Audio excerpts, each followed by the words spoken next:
Hello everyone and welcome back to my channel.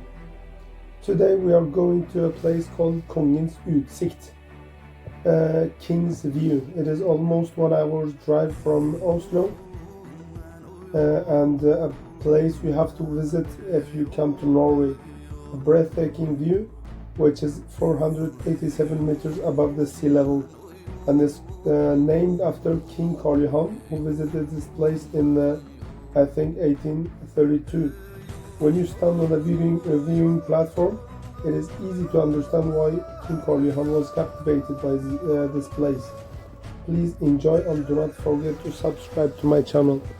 Thank you.